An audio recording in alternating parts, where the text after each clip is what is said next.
President, everywhere middle-class Americans look, they're facing higher prices. Over the past 5.5 years of the Obama presidency, the price of everything, from milk to the refrigerator to put it in, has risen. Tuition costs have soared.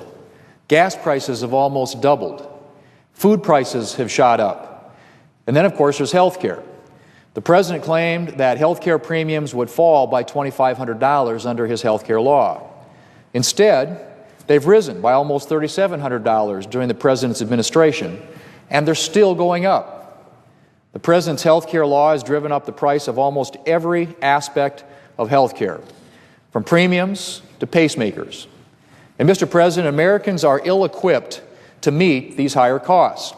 Household income has declined by more than $3,500 on the president's watch. Nearly 10 million Americans are unemployed, more than a third of them for 6 months or longer. 19.4 million Americans have been forced to join the food stamp program since the president took office. And our economy is simply not posting the kind of growth we need to open up opportunities for middle-class families. Economic growth actually declined last quarter, and job creation is sluggish at best. Furthermore, the jobs that we are creating are not the kind of jobs Americans need to get ahead. 78% of the jobs that were lost during the recession were high or mid-wage jobs, but just 56% of the jobs recovered have been the same. That means, Mr. President, that almost half of the jobs that we're creating are low-wage jobs, not the kind that will get Americans to a more secure financial future. Mr. President, Americans have had a tough time over the past 5.5 years, and if the president has his way, it's about to get much, much worse. This week, the President's Environmental Protection Agency announced a national energy tax that will drive up Americans' energy bills and destroy jobs while essentially doing nothing for the environment. Mr. President, coal is responsible for approximately 40% of our country's energy production and is a significant part of the economies of several states. Currently, there are nearly 560 coal-fired power plants in the United States. But if the administration's new greenhouse gas regulations go into effect, a majority of them will close, and no new plants will be built. And that means energy companies are going to have to scramble for new sources of energy. With utilities faced with fewer and more expensive sources of energy, electricity rates will soar to unprecedented levels. And that will leave millions of Americans struggling to afford their energy bills. Mr. President, what the administration has proposed this week is nothing short, make no mistake about it, is nothing short of a national energy tax. And it will hit low-income families and seniors who live on fixed incomes and already devote a large share of their income to electricity bills the hardest. In my home state of South Dakota, low-income families already spend almost a quarter of their income on energy bills. There's no way that they can afford to spend hundreds more to pay for President Obama's national energy tax. That is, of course, if they can even get electricity. The polar vortex that covered large portions of the United States with extreme cold and snow this past winter pushed the electricity grid to its limits. The chairman of the Federal Energy Regulatory Commission described the grid as, and I quote, "close to the edge," end quote, with coal-fired power plants running at 90% capacity to keep houses warm during a historically cold winter. Mr. President, these are the very plants that are being targeted by this administration. Closing these power plants, which provide affordable power throughout the year, will severely jeopardize our ability to produce reliable electricity and heat during times of peak power demand. This will be particularly dangerous in winter months, when an overstressed grid could leave thousands and thousands of Americans without a source of heat for their homes. Mr. President, driving up energy bills and compromising the energy grid would be sufficient reason to reject the President's new carbon dioxide regulations. But that is not all that these regulations will do. The President's new regulations will also destroy tens of thousands and possibly hundreds of thousands of jobs. First, of course, there are the thousands of Americans who will lose their jobs with the coal-fired plants they work, when the coal-fired plants that they work for close their doors. Then there are the manufacturing jobs that will be lost if these regulations go into effect.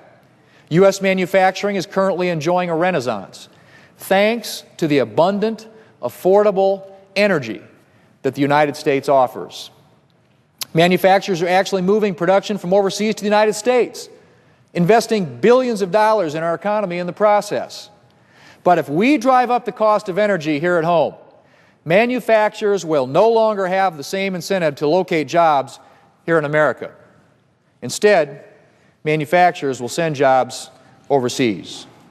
Mr. President, given the terrible cost of these regulations, one would assume that the payoff would be huge, a drastic reduction in global carbon dioxide concentration levels. But the truth is, the President is proposing to devastate American families and destroy our economy for nothing. Because, Mr. President, the President's proposals would have essentially no impact on concentration of carbon dioxide in our atmosphere.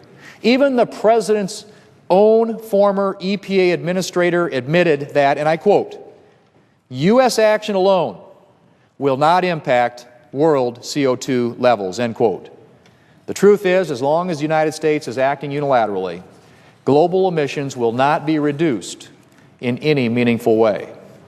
In fact, the President's proposals could actually drive up emissions in other countries as manufacturers send jobs from the United States to some of the world's top polluters, like India and China. Manufacturers in the United States are already reducing emissions. U.S. manufacturing and other industrial carbon dioxide emissions are down 13% since 2005. In the meantime, however, China's CO2 emissions have grown by 69%, while India's have grown by 53%. Mr. President, after 5.5 years in the Obama economy, Americans are struggling to pay for health care, college tuition, for food, and for gas. And they're wondering where the promised recovery is and how long they're going to have to live paycheck to paycheck, praying that they can avoid unexpected bills. Too many of them are wondering if they'll ever be able to find a job to replace the one that they lost. Others are wondering if they'll ever find the better paying job that they've been waiting for. And now the President is prepared to hike electricity prices for every one of these Americans. Worse, he's prepared to eliminate thousands of their jobs. And for what? For a significant reduction in global carbon dioxide concentration levels? No. He's prepared to damage their budgets and destroy their jobs just so he can appear to be doing something about global warming. He's willing to overlook the economic havoc these regulations will create as long as his extreme environmental base is content.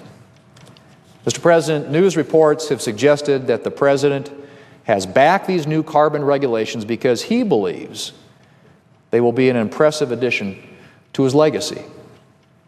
Well, I'd like to suggest that a record of lost jobs and struggling families is not the kind of legacy the President would want to leave. I hope in the coming days we'll hear from the President's party on this issue. And I challenge my Democrat colleagues in the United States Senate to stand up and to tell the American people where they stand. Do they stand with American jobs and American families, or do they stand with their party's environmental fringe?